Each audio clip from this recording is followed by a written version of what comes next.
გამარჯობა ძვირფასო ტელემაყურებლებო, ჩვენ ისევ ეკრანზე ვართ. ჩვენი დღევანდელი გადაცემის თემა არის ძალიან საინტერესო, თანამედროვე, ძალიან საჭირო ჩვენი საზოგადოების ჯანმრთელობისათვის. დიაბეტური ნეიროპათია, დიაბეტური ტერფი.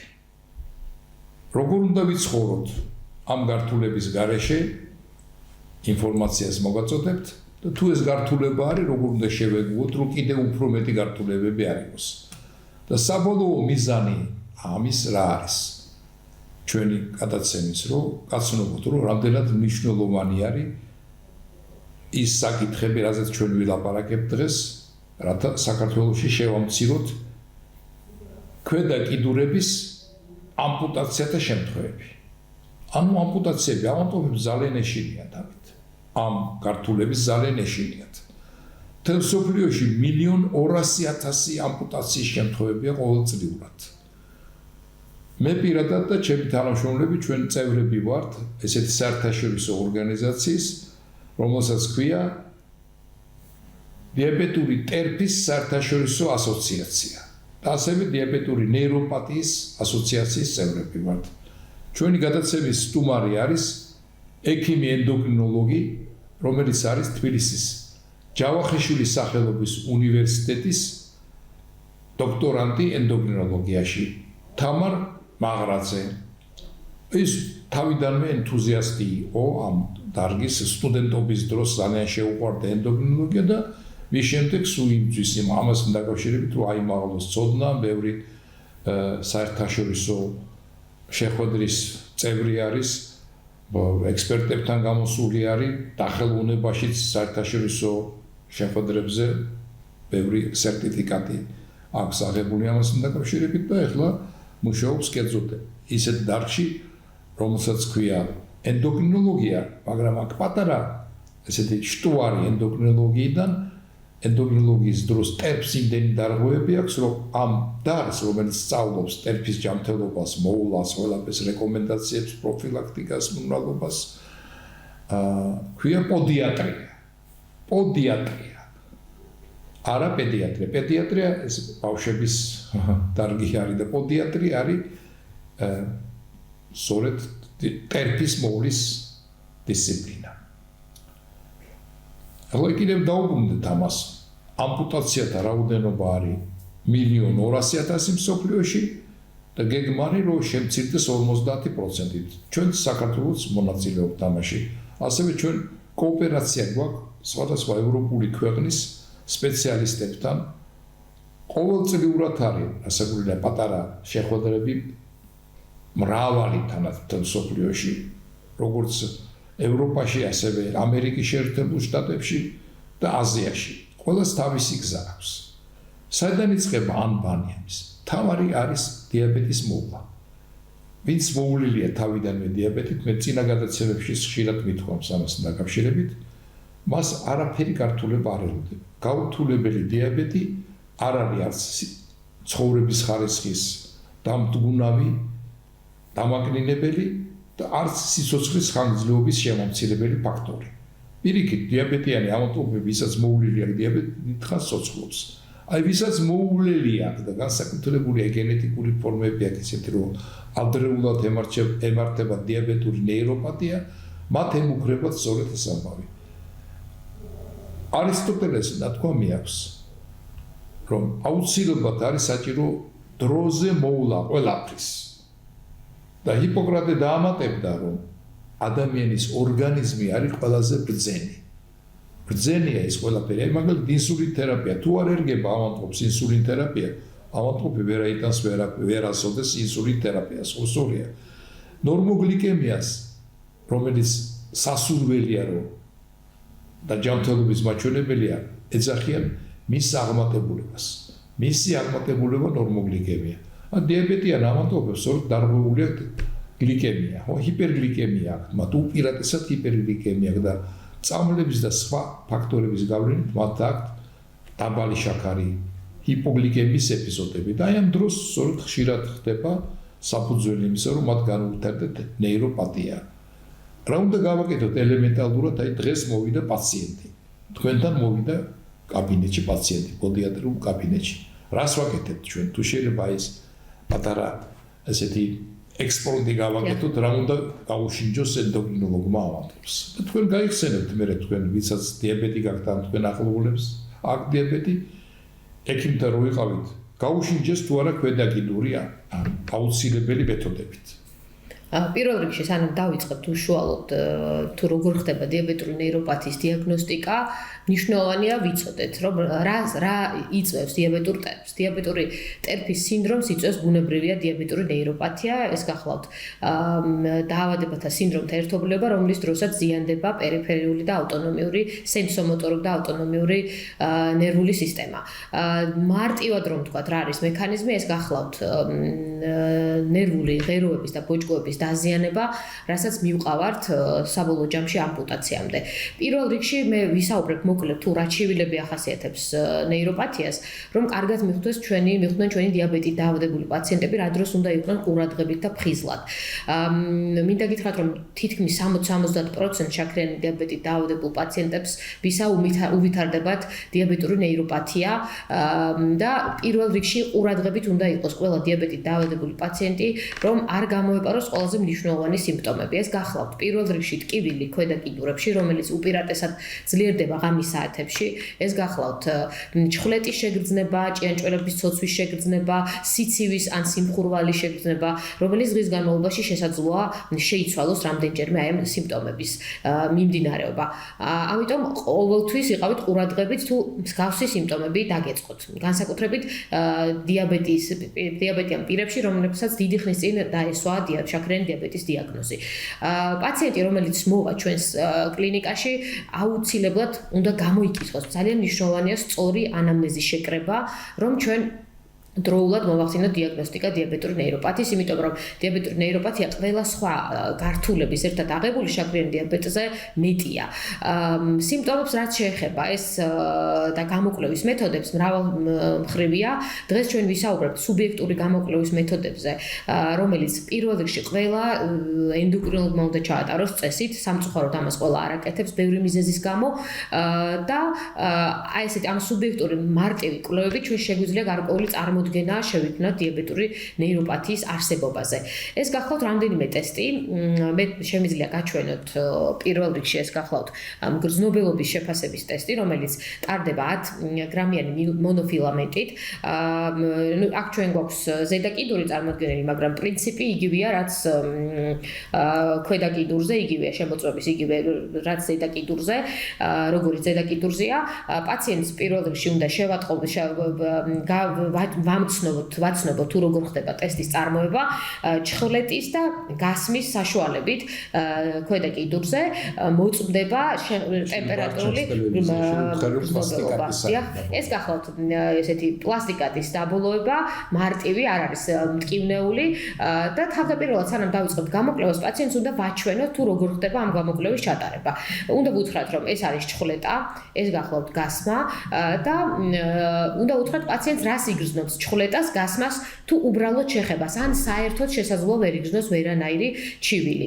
ზუსტად აი ამ ტესტის საშუალებით მოწმდება გრძნობელობის შეფასება, რამდენად იგრძნობს პაციენტი შეხების ტესტს. მეორე მნიშვნელოვანი ტესტი გახლავთ ტემპერატურული გრძნობელობის შეფასება, რომელიც ხდება ეგრეთ წოდებული თიფთერმის საშუალებით. ეს გახლავთ ხელსაწყო, რომელსაც ერთი ბოლო აქვს მეტალის და სულ ცივია, მეორე არის თბილი. პაციენტს რა თქმა უნდა ასევე სანამ დავიწყებთ გამოკვლევას, უნდა მათ შორის განსხვავება 10 გრადუსი ტემპერატურული. უნდა აუხსნათ და ვაჩვენოთ.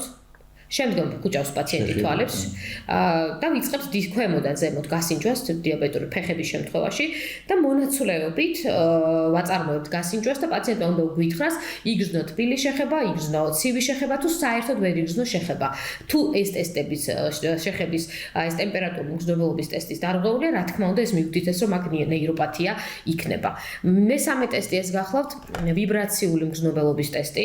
ეს არის 128 ჰერციანი კამერტონი, რომელიც ჩვენ უნდა ცოტა გავამოძრაოთ, რომ წარმოიშვას ვიბრაცია, ვადებთ ძირითადად ძვლებზე ქვედა კიდურის და პაციენტს უნდა ვუთხრათ გრძნობს თუ არა ვიბრაციას. შესაძლებელია პაციენტმა ასევე იგრძნობს ვიბრაცია, იგრძნობს მხოლოდ შეხება, ან საერთოდ ვერც ერთი გრძნობა მასში ვერ გამოიწვიოს. ესეც ამ გრძნობელობის დაქვეითებას ნიშნავს, რომ პაციენტს აქვს დიაბეტური ნეიროპათიის დიაგნოზი. ძალიან მნიშვნელოვანია ასევე დიაბეტური ნეიროპათიის დიაგნოსტიკისთვის პაციენტს ჰქონდეს ჩატარებული დოპლეროგრაფია ქვედა კიდურების და მხარგოჯის ინდექსის განსაზღვრა. რატომ? იმიტომ რომ დიაბეტური ნეიროპათიას აქვს სამი ფორმა, ეს გახლავთ ისე ნეიროპათიული ფორმა, რომელიც სუფთად ნევროლოგიური დეფიციტის, ანუ ბოჭკოების დაზიანების შედეგია, შერეული ფორმა, როცა დაზიანებული არის ბოჭკოების ნერვული და სიცხძარღვები და სუფთა იშემური ფორმა, როცა სახეზია პერიფერიული არტერიების დაზიანება. სამივე სიმპტომი ბუნებრივია განსხვავდება ერთმანეთისგან, ამიტომ ჩვენ თავიდანვე პირველ რიგში რომ გამოვრიცხოთ მაკროანგიოპათია, ანუ სიცხძარღვების ათეროსკლეროზით დაზიანება, უნდა გავაკეთოთ დოპლეროგრაფია და მხარგოჯის ინდექსის შეფასება და შემდგომ უნდა ჩავატაროთ ზუსტად ნეიროპათიული ტესტები. ვისაუბროთ ახალ მეთოდზე. ნეიროპათიის დიაგნოსტიკის. ახალ მეთოდზე გადავთ, მე მინდა პატარა კომენტარი გავაკეთო. თქვენ არ გეგონოთ რომ თუ საქართველოში კლინიკებში ყოფნის დროს თქვენ არ გაგიშინჯეს ქვედა კიდურები ამ პატარა კომპლექსით, ეს არის ქართული ფენომენი არა. თემ სოფლიოში შესაძლებელია რომ იყოს, იმიტომ რომ ენდოკრინოლოგებს დრო არ აქვთ ხოლმე და არ მოიცლიან ამ საკითხისათვის. ვერ მოიცლიან. არ მოიცლიან, ან ვერ მოიცლიან, ორივე ერთად ხომ სწორია. და ეს განსაკუთრებული ტრაგედია არ არის, ეს პროცესი მაინც მოიტანს იმას. აი ეს მეთოდი, თქვათ, 20-25%-ში გამოაქვს ინფორმაციული იმ დაავადებას, რაც თან ახლავს დიაბეტის გართულებას, ნეიროპათიას. ასევე დაბუჟება შეიძლება იყოს. ჩემთან მაგალითად პაციენტი იყო, ერთი კი არა, რამდენიჯერმე იყო პაციენტები ჩემთან, რომლებიც იყვნენ დასავლეთის ქვეყნებში, ამერიკის შეერთებულ შტატებში ყავს ერთ ქალბატონ შვილი, ერთი დიდ ბრიტანეთში ყავს, ასევე ესეთ ქვეყანაში, რომელიც არის ხო განსაკუთრებული წინწასული დანია, იქაც იყო, უნგრეთშიც იყვნენ, სანქტ-პეტერბურგში იყვნენ, არავის არ გაუშინჯია მეთოდები, ელემენტარულად არ გაუხდია წინდები და ქვედა კიდურები არ გაუშინჯიათ. და პაციენტს გაუკვირდა რომ მე ენდოკრინოლოგმა გავშინჯე. და როგორ თქვენ მითხრა, თქვენ ნევროლოგიც ხართ და დერმატოლოგიცო, ზოგმა კანის ექიმმა, ვთქვათ, დერმატოლოგმაც იცის ეს პრობლემა, რომ აუცილებლად უნდა გაშინჯოს. კანსაც სხვა ფერი აქვს, იცით, დიაბეტური დერმატოზი ქვია ეს გართულებას, ლაქები არის, შავი ლაქები არის ხოლმე კანზე. და ამ ლაქების გამოჩენა რას ნიშნავს იმას, რომ ტროფიკა იცვლება განის, ანუ მომარაგება სიძარღვების გლუკოზა ამარაგებს ნერვულ დაბოლოებებს. და მოგეხსენებათ, ნერვული დაბოლოებები დეფიციტია გლუკოზისაგან და ეს რეცეპტორები ამას ყველაფერს ამცნობს.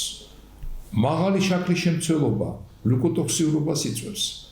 დიდ სიძარღვებში შაქარი არის დიდი რაოდენობით და ნერვულ დაბოლოებებს აკლიათ ესა. და ეს რეცეპტორები რეაქციას აძლევენ თვალით უხილავი, უწვრილესი წვრილი ბოჭკოები რეაქციას აძლევენ ამ გლუკოზის დარღვევაზე. მისი აღმატებულება ნორმოგლიკემია დარღვეულია. თირკმელები პანიკაში არის. და პირველი გართულებები ყველაფერი იწყება ნერვული დაბოლოებიდან. საუბედურო დღეისათვის სოფლიო დონეზე რო თქვა, რომ ყველგან მიღებულია ეს მეთოდი არა, ამ დარგის ცალკე ვიწრო სპეციალისტები არიან. ზოგჯერ სადაზღვო კამპანიის ექიმებმა არც იციან ამის შესახებ, რომ გაშინჯონ ავანტყოფი, ან რა შეჭირდებათ, მაგათ თავინთი მენეჯმენტი არის, ისინი კერძო ფირმები არიან და კერძოდ აკეთებენ. ჩვენს კერძო ფირმა ვართ ჩვენც, კერძო დაწესებულება არის, სახელმწიფო დაწესებულება ჩვენ არა ვართ, მაგრამ კოოპერაციაში ვართ სახელმწიფოსთან, ჩვენ ვაცნობებთ ამას. აი მაგალითად ეხლა რომ საქართველოში უნდა შემცირდეს ამპუტაციათა რაოდენობა ორჯერ, ჯანდაცვის სამინისტროს ხელმძღვანელობა მიცის ამის შესახებ და კიდევ გვექნება მოსაუბნელია შეხვედრები, რომ უკეთესად გავაკეთოთ. აი პოდიატრიული სამსახური შეიქმნა საქართველოში. საქართველოს რა დამსახურება ჰქონდა, რომ საერთაშორისო ორგანიზაციაში შევედით? მოგახსენებთ. კიდე გასული საუკუნის ბოლოს ჩვენ ვითხრეს, რომ არის გამოდის სახელმძღვანელო, ეგრეთ წოდებული გზამკვლევი, ქართულად, ინგლისურად guideline. თქვენ ენაზე ქართულად არ არის ეს. ინგლისურ ენაზე ორიგინალი შექმნილი, ერთდროულად გამოდის ორ ენაზე. ინგლისურად და ესპანურად.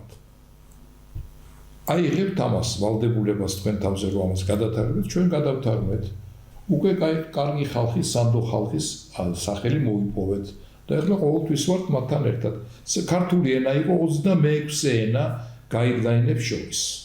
ასე რომ ჩვენ ასე პოზიცია გვაქვს მყარი ამასთან დაკავშირებით და აი ეს ყველაფერი პირველადი ინფორმაცია როგორ ვებრძოლოთ ამას ჩვენ ამასთან დაკავშირებით საქმის კურსში ვართ. ეხლა ამჟამად ხელმძღვანელი ამ ორგანიზაციის დიაბეტური ტერფის ორგანიზაციის არის ინდოელი პროფესორი და რატო ინდოელი ის კარგად მუშაობს და გარდა ამისა ინდოეთში ძალიან დიდი რაოდენობით არის შემთხვევები ესეთი ამპუტაციის ინდოეთი მეორე ქვეყანაა გავრცელების მიხედვით დიაბეტით ანუ ტკბილი მეგობრები ჩვენ რომელსაც ვეძახით დიაბეტიან პირებს რაოდენობით მეორე არის ინდოეთში 100 მილიონამდე აღწევს და კიდე პაკისტანს დავამატებ პლუს ბანგლადეშ და პლუს ცეილონს ისე გამოდის რომ ინდოელთა რასა არის პირველი ნომერი რაოდენობით და ცალ-ცალკე თუ ავიღებთ ჩინეთია პირველ ადგილზე ჩვენ და საქართველოში საერთოდ დიაბეტზე ცნობადობა მაღალი არის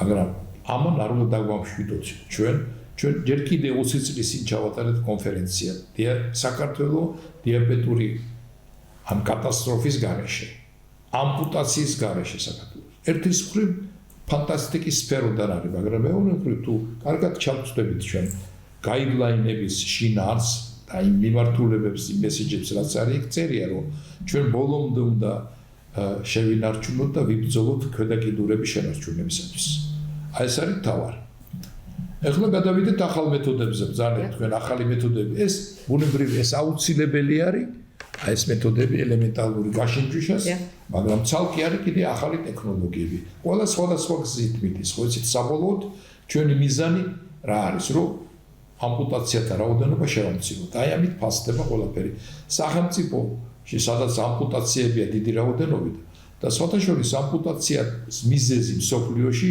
ყველა მიზეზთა შორის პირველი მიზეზი რა არის? აბა ვთქვათ რა არის? დიაბეტი. და არა ვთქვათ ომში დაკარგული კიდურები. არა ომში დაკარგული კიდურები ამ ხუმბარებისაგან. არამედ დიაბეტი. ანუ მოულელობა, ხედავთ წარმოგიდგენთ მოულელობა რომელიც არის ასოცირებული ასევე უვიცობასთან. ვის აქვს ეს პრობლემები იცით? სოციალურად დაუცველ ფენებს, კულტურულ სოციალური დაბალი ფენის წარმოადგენებს. თუმცა საქართველოს ისეთი კოლორიტული ქვეყანა ყველანაირი ამათობი შეიძლება შევხვდეთ, ამიტომ ნუ გადავაბრალებთ მარტო უცოდინრობას. ამერიკის შეერთებულ შტატებში ყველაზე მეტი ამპუტაციების აქვს თეთრკანიანებს, დიდრებს კი არა. არამედ აფროამერიკელებს, მექსიკური წარმოშობის ამერიკელებს და ახალ ემიგრაციას აღმოსავლეთ ევროპიდან, მათ შორის პირველ რიგში რუსებს, მათ ენა არ იციან მათ დაზღვევა არ აქვთ და საერთოდ არ იციან როგორ მოუვარო განმანათლებელი არავინ არ ეყოლებათ მათ დიაბეტის სფეროში ვინაიდან ამერიკელები ინგლისურად ასწავლიან და რუსულს უარ ისწავლიან ამერიკელები მით უმეტესად ახლო მომავალში სულ არ ისწავლიან რუსულს მომსურია მიზეზი თქვენ კარგად იცით ყველაფერი ეხლა დაუბრუნდეთ ისევ ახალ მეთოდებს ახალი მეთოდები ახალი ტექნოლოგიები საჭიროა არა მარტო რომ იყოს ძვირი, არამედ სკრინინგის რიგში ჩავაყენოთ. რომ ამანტყოფები მასიურად გავატაროთ, ცოტა დრო დავკარგოთ, ნაკლები ღირებულება და მაღალი ეფექტი. დიახ, როგორც ბატონ რამაზმა აღნიშნულ სუბიექტურ ტესტების გრძნობელობა არის დაახლოებით 25% და ამიტომ ძალიან მნიშვნელოვანია თანამედროვე ტექნოლოგიების გამოყენება დიაბეტური ნეიროპათიის სწრაფი დიაგნოსტიკისთვის. ჩვენს ცენტრში, საქართველოში მხოლოდ ჩვენს ცენტრში არსებობს ასეთი ორი აპარატი, ეს გახლავთ იზისკანი და სუდოსკანი. ეს გახლავთ ფრანგული აპარატები, საფრანგეთში წარმოებული, რომლებიც უკვე გაიდლაინებშიც არის, რა თქმა უნდა, შეტანილი და ჩვენ გვაქვს სრული მხარდაჭერა, რომ ვიყენოთ აპრობირებული მეთოდია. ორივე აპარატი გამოიყენება ნეიროპათიის დასადგენად. განსხვავება ამ ორ აპარატს შორის არის ის, რომ პირველი იზისკანი დიაბეტურ ნეიროპათიას ადგენს ჯერ კიდევ პრედიაბეტის სტადიაში, ანუ როცა ჩვენ გვაქვს ჯერ კიდევ ნორმოგლიკემია.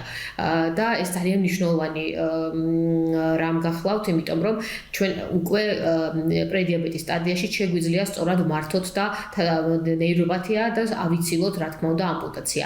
მეორე აპარატი ეს გახოთ სუდოსკანი, რომლითაც ჩვენ ვაფასებთ უკვე შაქრიანი დიაბეტის მქონე პაციენტებში დიაბეტურ ნეიროპათიას, ნეფროპათიას და კარდიოაუტონომიურ ნეიროპათიას.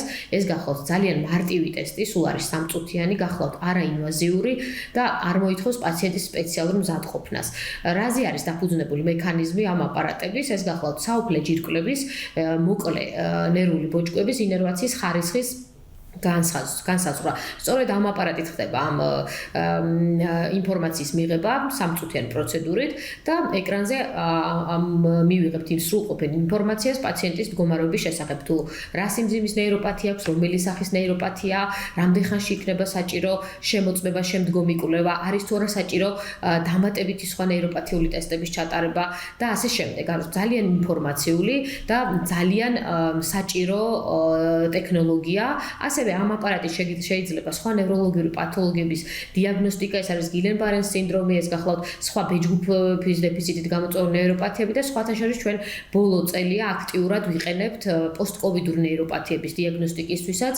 მოგეხსენებათ კოვიდ პანდემიის შემდგომ ძალიან ბევრი გართულება რჩება პაციენტებში, მათ შორის ერთ-ერთი მოწინავე ადგილზეა ნეიროპათიები არადიაბეტიან პირებში სხვათა შორის და ამ მიმართულებითაც ძალიან საინტერესო ინფორმაციებს ვიღებთ ამ აპარატით და ჩვენ როგორც ბატონმა რამაზმა აღნიშნა, სკრინინგულად ვიკვლევთ ჩვენს ყველა პაციენტს, დიაბეტიან პაციენტს და ძალიან კარგი შედეგები გვაქვს.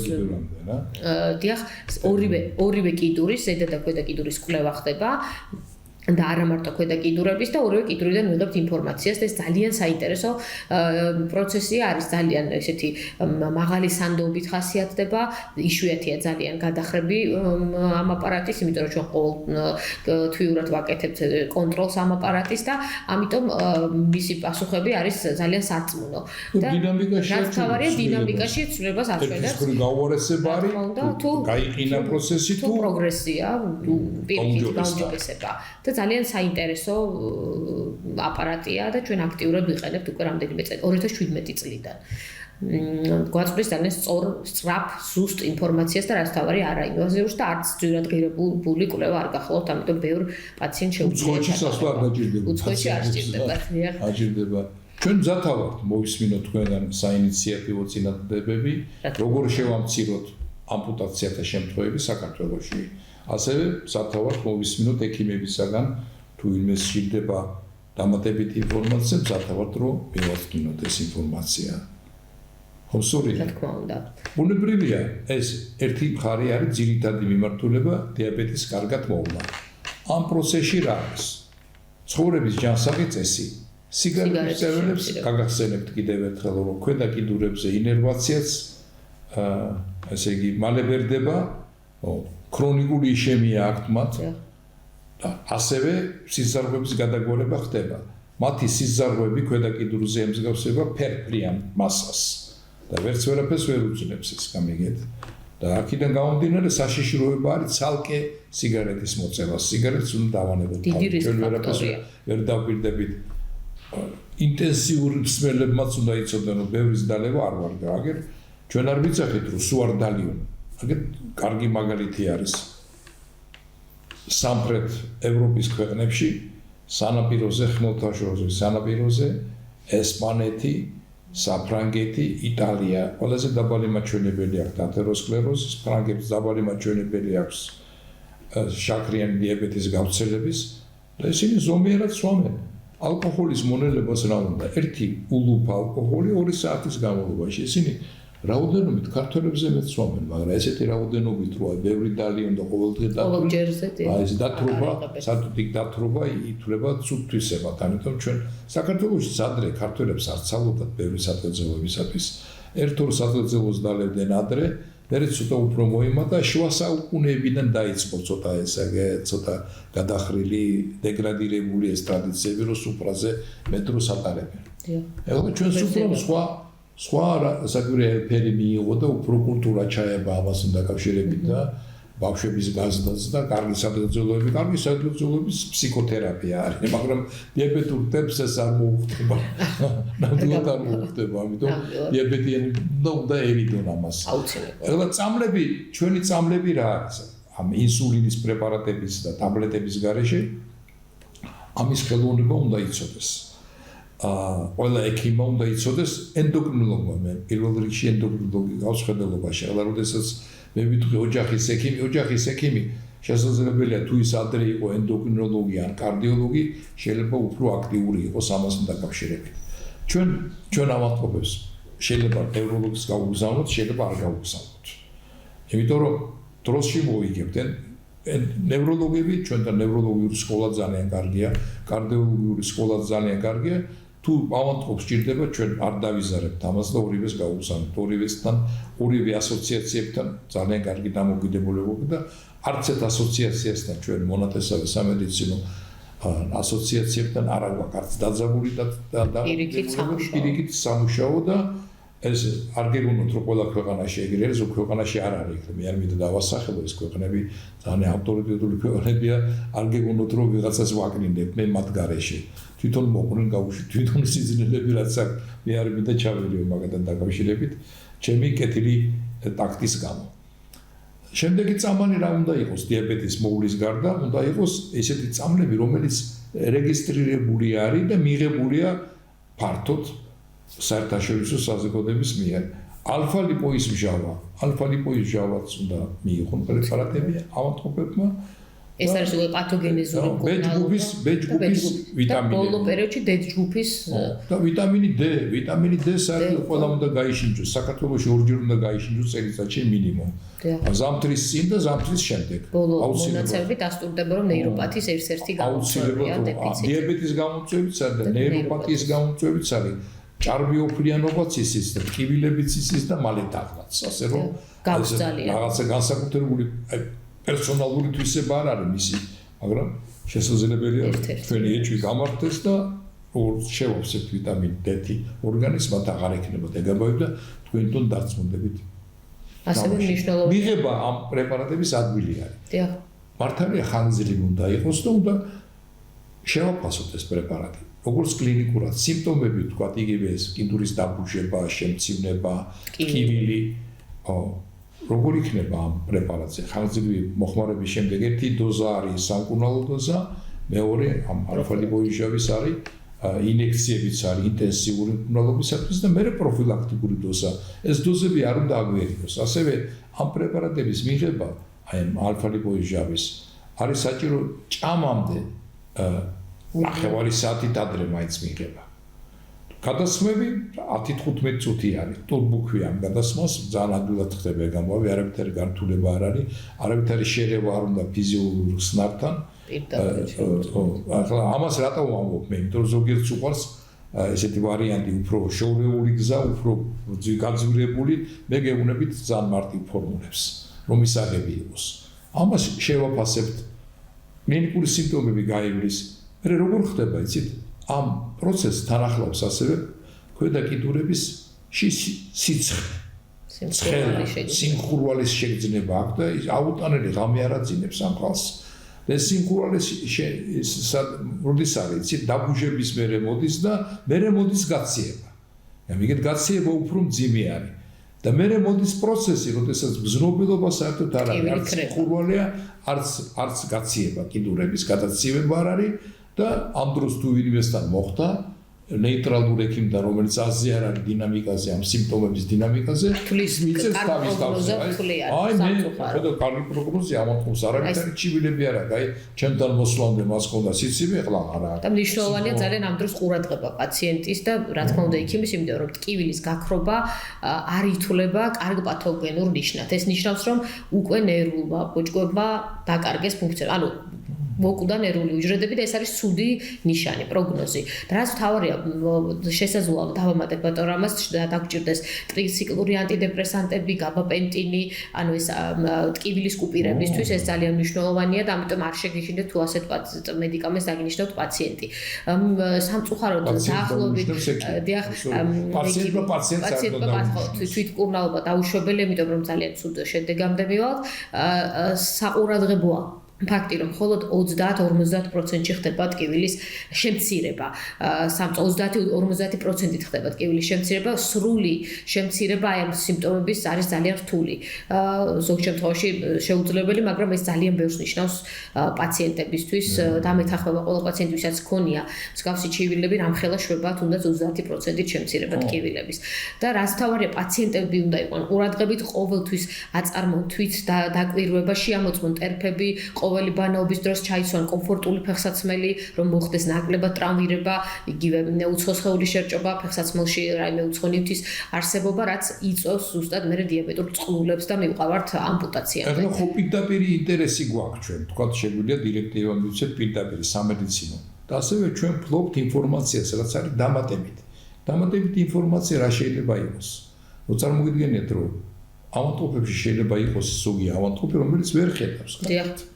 შეიძლება ფეხსაცმელში ვერ დაინახოს რაღაცა ნივთი, ზნობელობა არ აქვს და ჩაიცვას ფეხსაცმელი და იმ ნივთმა არსებობა დაუზიანოს. შესაძლებელია ღია აივინები, ვისაც ღია ბინები აქვს ხოლმე ზაფხულში, შეიძლება რამე შეფრინდეს იქ, შევიდეს და უკბინოს თქვა ფენზე, ესეც უნდა გაითვალისწინოს.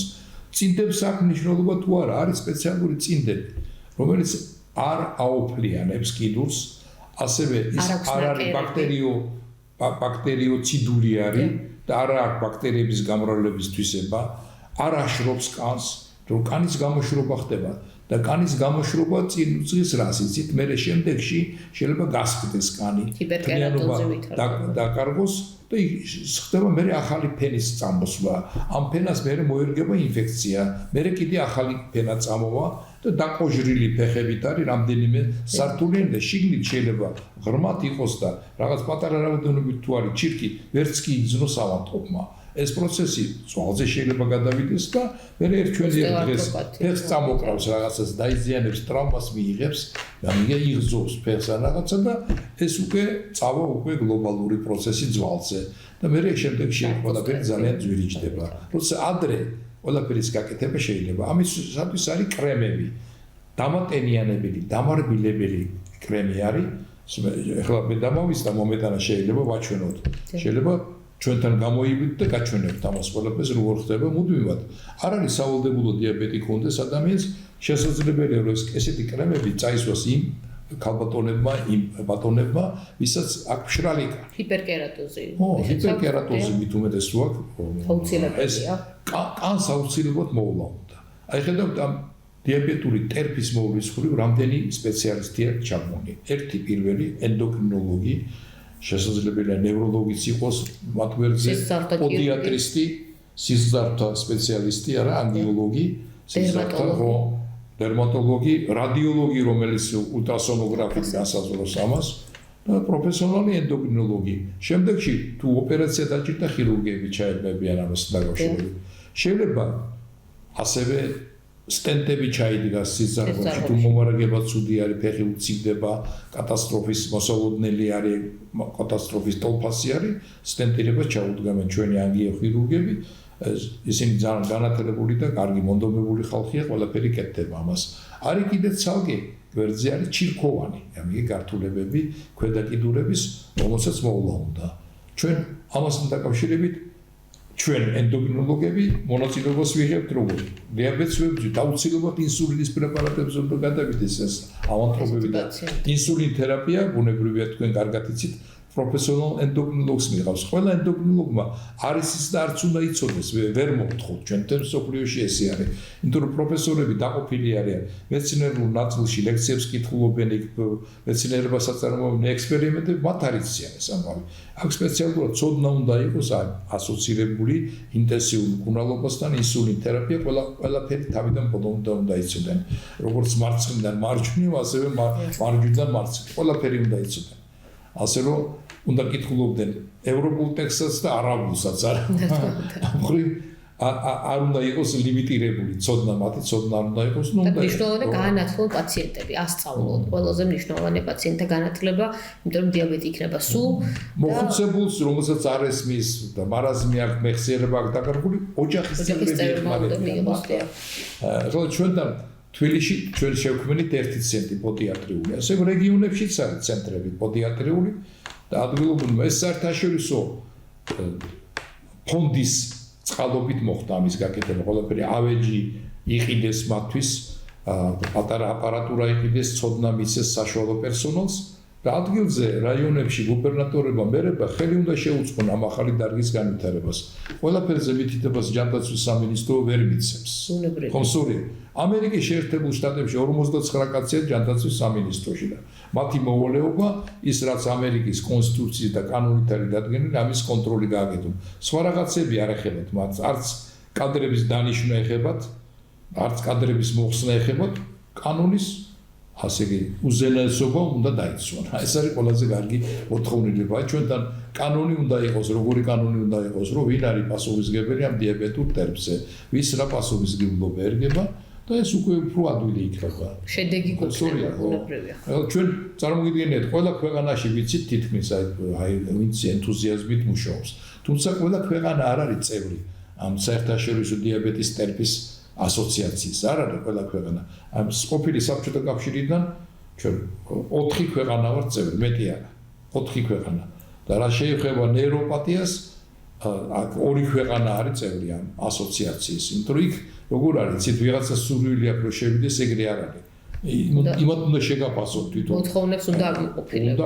უნდა შენ იყო ღირსი იმის, რომ იქ იყო. საქართველოსდანაც ჩამოდიან ხოლმე სხვადასხვა ღონისძიებებზე, ვთქვათ, ნეიროპათიაზე ახალგაზრდები ერთხელ ორჯერ მეტი ვეღარ ძლებენ იქ და გამოდიან იქიდან, უკვე მათ არ აქვს შესაძლებელი ცოდნა, არავით შესაძლებელი ინტერესიც მე არ ვაკნინებ მათ. მათ თავიანთი გზა, ყველა თავის გზას პოულობს, გამიგეთ, ყველას არ შეიძლება გზა გავუხსნოთ, ვინც ბღერის რომ ოპერაში მღეროს, ხო სწორია. როგორც ფეხბურთში პროფესიონალები თამაშობენ, რაგბისაც პროფესიონალები თამაშობენ. ქუჩაში რაღაც ისწავლა, ის უკვე დიდ სტადიონზე ვერ გადაიტანს ამ ცნობას. დიაბეტის ესე არის. ჩვენ თუ 50 წელი ამ სფეროში მუშაობთ, ეხლა ვიღაცამ რო უკვე ირიანი კურსი გაიაროს, მოისმინოს, ის ამბავსაც კი ვერ მოგიტანს. ხო სწორია? ესე არის. საქართველოში 1500 ამპუტირებული კიდურია ყოველ წელს. აქედან თითქმის ნახევარი არის დიაბეტისგან გამოწვეული.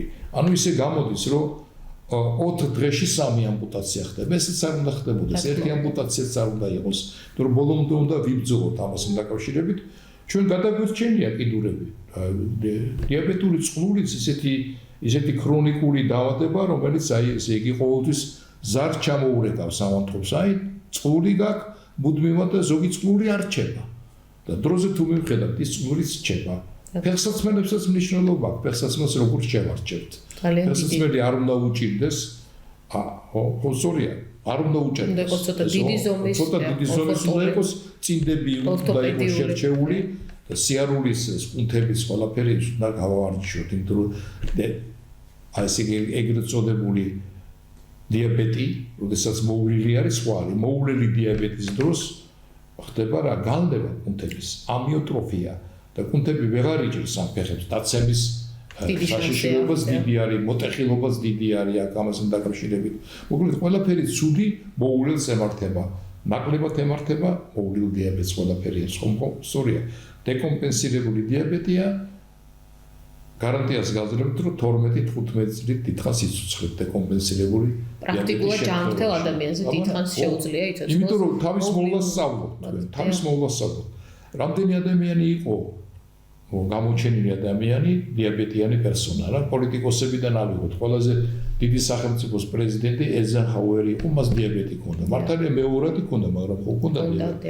რამდენი წელი იცოცხლა? 77 წელი. სხვადასხვა გამარჯვებული ხალხი თურმე უფრო დიდხანს ცოცხლობს. ოსკაროსნები თურმე 4-5 წლით დიდხანს ცხოვრობენ, ვიდრე ნომინანტები ოსკარის პრემიაზე. წამოგგენია? ასე რომ ჩვენ მეგობრები ბევრი ყავს, შენ ყავს ნაცნობი, რომელიც ნომინანტის ზემაღლად ასაკია და ოსკარის პრემიის მფლობელზე მეტი ასაკი აქვს ეგ პირებს. მნიშვნელოვანია. ასე რომ თუ დიაბეტიანი პაციენტი გაიმარჯვებს დიაბეტზე, ის დიდხანს იცოცხლებს. ის იქნება თავისი ოსკაროსანი, ახლა ჰოლივუდის პარსკოვი ვერ გახდება, მაგრამ მაინც იქნება დაამარცხა დაავადება. და დაავადებას დანებება, დაავადებას რომ დანებდება, კაცი ეს კარგი ტონი არ არის. თავისთვისაც ცუდია, ხომ სწორია და სხვებისთვისაც ცუდი მაგალითია. მაგალითია. ასევე ამიტომ ჩვენ დიაბეტს არ ვეპროცეთ, ჩვენ უნდა ვასწავლოთ პაციენტებს თანაცხოვრება დიაბეტთან და სწორი მოვლა. რასაკურველია ჩვენ პროფესიონალები, მნიშვნელოვანი ადამიანები ვართ დიაბეტიანებისათვის, მაგრამ ჩვენ ყველაფერს საკითხს ვერ გადავწყვეტთ. მათ ხელში არის, იმიტომ რომ ისინი პროცენტულად რამდენ დროს ატარებენ ჩვენთან, რამდენ ხანს მისმენენ ჩვენ. მაგრამ ჩვენ ისეთი რაღაცები უთხრათ, რომ მათ დიდხანს გამოადგენს. მე ჩვენ ნათქვამსაც გარკვეულად მნიშვნელობა ეკარგება, იცვლება, თქვა დიაბეტის დასაწყისში ერთი რეკომენდაცია არის. შემდეგში თუ გართულდა, უკვე სხვა რეკომენდაცია. ასაკი მოემატა, კიდევ სხვა არის. დიაბეტი ახალგაზრდა ასაკში 50 წლამდე 2-3 კომორბიდულ დაავადებასთან ერთად მიმდინარეობს, ხომ სწორია? და 60 წლის შემდეგ 4-5-6 კომორბიდული დაავადება ყველას მოულა უნდა. აქ უკვე სხვა სცენარი არის. იგივე კაცი არის, ხო, სხვა სცენარით მოქმედებს. ეს არაფერი არ არის გასაკვირი ამასთან დაკავშირებით. ჩვენ ხო მაინც ენდოკრინოლოგები, წარმომადგენლები ვართ, მედიცინის მათემატიკის და სცენარისტები ვართ. ხო სწორია? დიახ, რა თქმა უნდა. თითქოს ყველაფერზე ვილაპარაკეთ. ახლა უსურვოთ ამათყობებს ჩვენს ძვირფას მეგობრებს, თქვენ მეგობრებს, რა უსურვოთ? ჯანმრთელობა პირველად. მისი აღმოჩნდება ნორმოგლიკემია კონდეთ მათ და ყველაფერი კარგად იქნება. ფეხები რომ უნდა დაიბანონ, ამაზე არ ვილაპარაკეთ. ჩვენ და ჩუბლები ვამბავია, გაგეცინებათ, იმიტომ რომ ბევრი ამას აკეთებს, მაგრამ ამასაც ხელოვნება უნდა. მაკრატელი არ უნდა ჭრელი ბასრი მაკრატელი, იმიტომ რომ შესაძლებელია რომ ზნობელობა იყოს დაქვეითებული ან დაკარგული და დაზიანდეს. შემდეგ შეიძლება ცუდად იხედება, ვერ დაინახოს რომ სისხლი წამოუვიდა, ხომ სწორია? რა თქმა უნდა. ვერ იგზნო რაღაცა ლიფტი ფეხსაცმელში. ამიტომ ყველაფერი ეს თავიდან ბოლომდე თქვენ უნდა გაიაროთ ვისთან. მარტო ტელევიზიით კი არა, ექიმთან, თქვენ ექიმთან, თქვენს კარგ ეკთან განმანათლებელთან, პოდიატრისთან, კარგ ენდოკრინოლოგთან დაფასებული იქნება თქვენი ზრუნვა დიაბეტი ისეთი დაავადება თუ თქვენ ზრუნავთ დიაბეტზე ის დაგიფასებთ ამას. აუცილებლად. დიდი მადლობა. მადლობს თქვენ. მადლობა. მომავალ შეხვედრამდე. მადლობა ყურადღებისთვის.